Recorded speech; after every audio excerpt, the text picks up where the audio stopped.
भक्तगणों, आज आपको भगवद गीता चौथा अध्याय का अगला शेष भाग हिंदी में सुनाऊंगा। आप इसको ध्यानपूर्वक सुने और इस चैनल को लाइक सब्सक्राइब जरूर करें। सुनिए।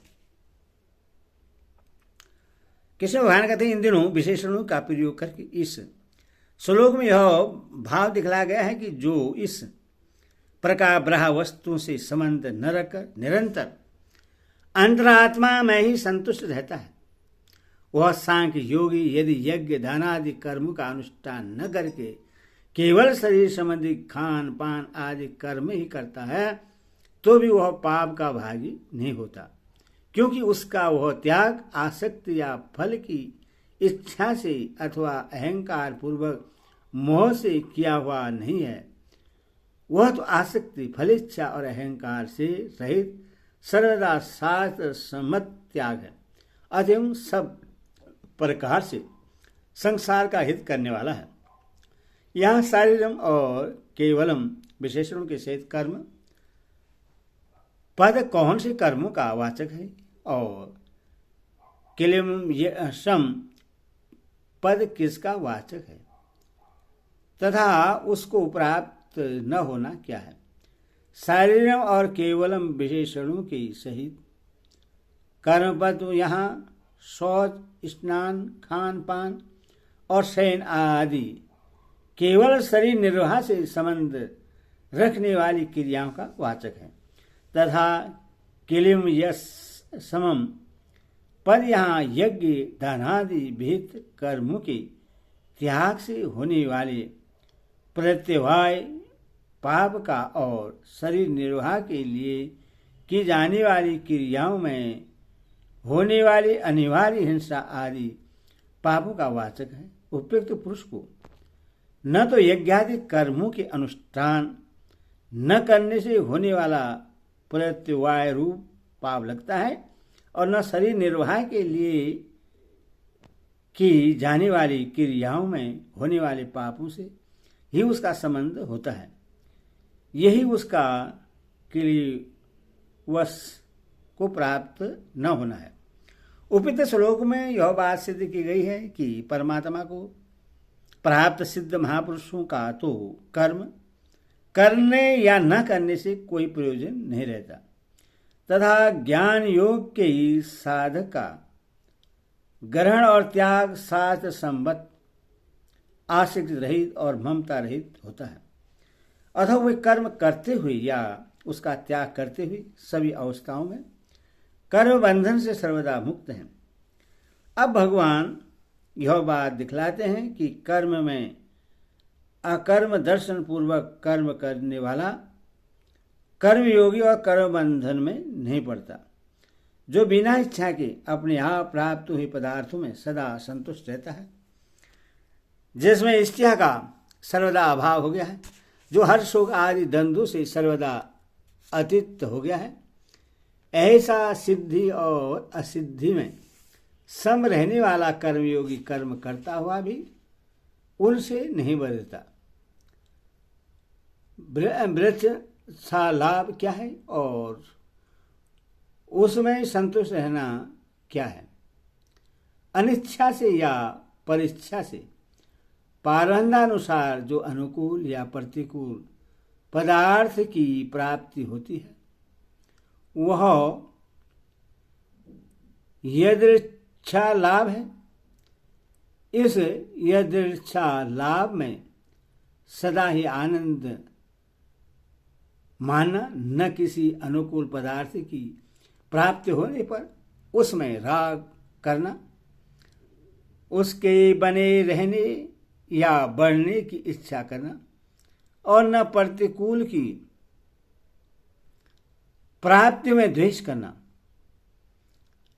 उसके नष्ट हो जाने की इच्छा करना और दोनों को ही पारबंध या भगवान का विधान समझाकर निरंतर शांत और प्रशिक्षित रहते, यही इच्छा लाभ में सदा संतोष रहता है। विमत सर का क्या भाव है और इसका प्रयोग यहाँ किस लिए किया गया है। विद्या, बुद्धि, धन, मान, बड़ाई या अन्य किसी भी वस्तु या गुण के संबंध से दूसरों की उन्नति देखकर जो ईर्ष्या ढा का भाव होता है, इस विकार का नाम मत सरलता है।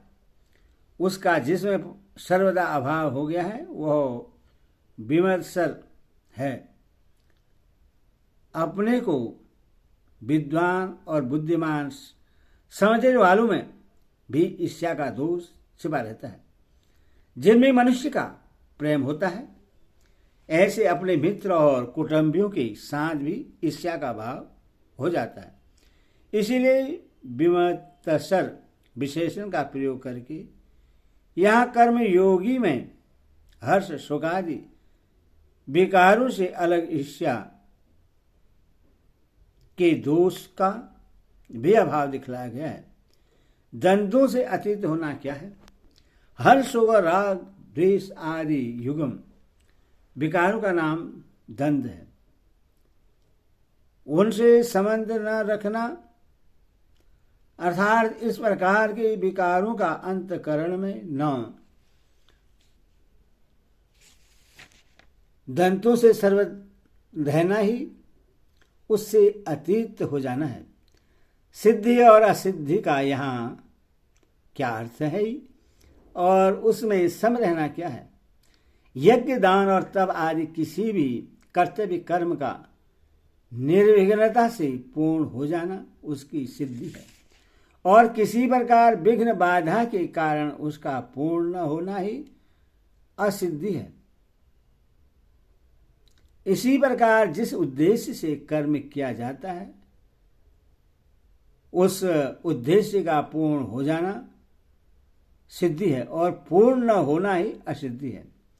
इस प्रकार की सिद्धि और असिद्धि में भेद बुद्धि का न होना अर्थात सिद्धि में हर्ष और आसक्ति आदि तथा असिद्धि में द्वेष और शोक आदि विकारों का न होना, दोनों में एक सा भाव रहना ही सिद्धि और असिद्धि में सम रहना है। ऐसा पुरुष कर्म करता हुआ भी नहीं बचता। इस कथन का क्या भाव है? कर्म करने से मनुष्य का कर्म करने में मनुष्य का अधिकार है, क्योंकि यज्ञ कर्म सहित प्रजा की रचना करके प्रजापति ने मनुष्य को कर्म करने की आज्ञा दी है। अतएव उसके अनुसार कर्म न करने से मनुष्य पाप का भागी होता है। इसके सिवा मनुष्य कर्म का सर्वदा त्याग कर भी नहीं सकता। अपनी प्रकृति के अनुसार कुछ न कुछ कर्म सभी को करने पड़ते हैं।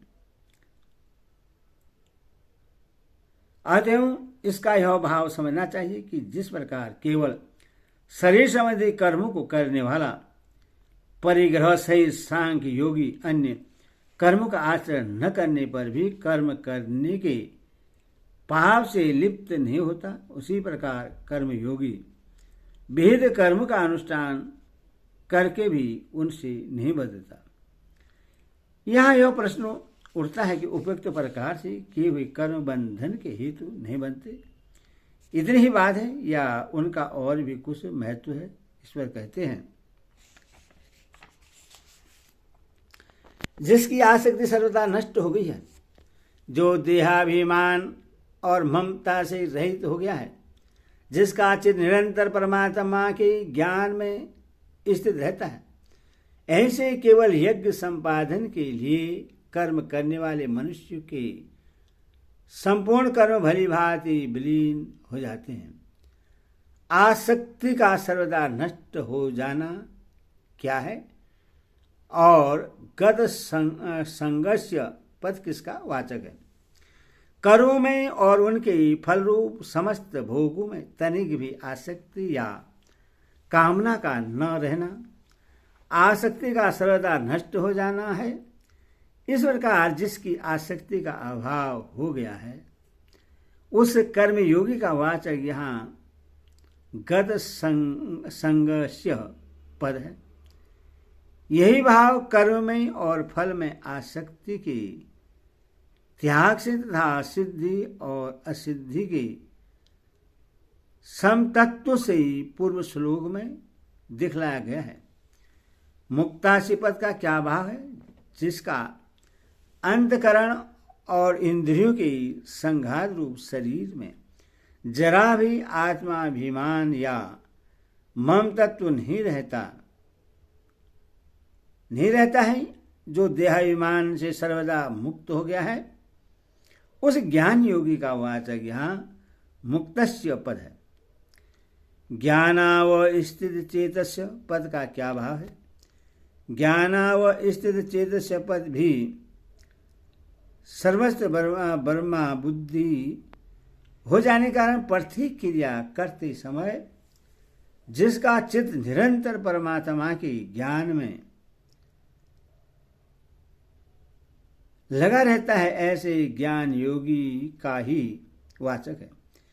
यज्ञायो आचरत, इस पद में यज्ञ शब्द जिसका वाचक है और उसके लिए कर्मों का आचरण करना क्या है?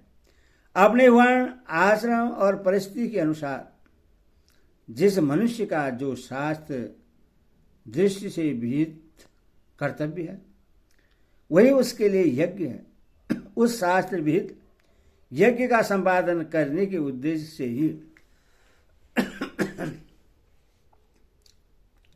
जो कर्मों का करना है, अर्थात किसी प्रकार के स्वार्थ का संबंध न रखकर केवल लोक संग्रह रूप यज्ञ की परंपरा सुरक्षित रखने के लिए ही जो कर्मों का आचरण करता है, वही यज्ञ के लिए कर्मों का आचरण करना है। तीसरे अध्याय के 9वें श्लोक में आया हुआ यज्ञार्थार्थ विशेषण की सहित कर्मण पद भी ऐसे ही कर्मों का वाचक है। समग्र विशेषण के सहित कर्म पद यहाँ किन कर्मों का वाचक है और उनका विलीन हो जाना क्या है? इस जन्म और जन्मांतर में किए हुए जितने भी कर्म संस्कार रूप से मनुष्य के अंतकरण में संचित रहते हैं और जो उसके द्वारा उपयुक्त प्रकार से नवीन कर्म किए जाते हैं, उन सब का वाचक यहाँ समग्र विशेषण के सहित कर्म पद है। उन सब का अभाव हो जाना अर्थात उनमें किसी प्रकार का बंधन करने की शक्ति का न रहना ही उनका विलीन हो जाना है। इससे भगवान ने यह भाव दिखलाया है कि उपयुक्त प्रकार से कर्म करने वाले पुरुष के कर्म उसको बांधने वाले नहीं होते। इतना ही नहीं, किंतु जैसे किसी घास की ढेरी में आग में जलाकर गिराया हुआ घास स्वयं ही भी जलकर नष्ट हो जाता है और उसी घास की ढेरी को भी भस्म कर देता है, वैसी आसक्ति, फलेच्छा, ममता और अभिमान के त्याग रूप अग्नि में जलाकर किए हुए कर्म पूर्व संचित समस्त कर्मों के सहित विलीन हो जाते हैं। फिर उसके किसी भी कर्म में किसी प्रकार का फल देने की शक्ति नहीं रहती। पूर्व श्लोक में यह बात कही गई है कि यज्ञ के लिए कर्म करने वाले पुरुष के समस्त कर्म विलीन हो जाते हैं। वहां केवल अग्नि में हवि का हवन करना ही यज्ञ है और उसके संपादन करने के लिए ही जाने वाली क्रिया ही यज्ञ के लिए कर्म करना है। इतनी ही बात नहीं है, वर्ण आश्रम स्वभाव और परिस्थिति के अनुसार जिसका जो कर्तव्य है वही उसके लिए यज्ञ है और उसका पालन करने के लिए आवश्यक क्रियाओं का न स्वार्थ बुद्धि से लोग संग्रह करना ही उस यज्ञ के लिए कर्म करना है। इसी भाव को सुस्पष्ट करने के लिए अब भगवान 7 श्लोकों में भिन्न भिन्न योगियों द्वारा किए जाने वाले परमात्मा की प्राप्ति के साधनों शास्त्र विहित कर्तव्य कर्म का विभिन्न यज्ञों के नाम से वर्णन है। हरि ओम तत्सत, हरि ओम तत्सत।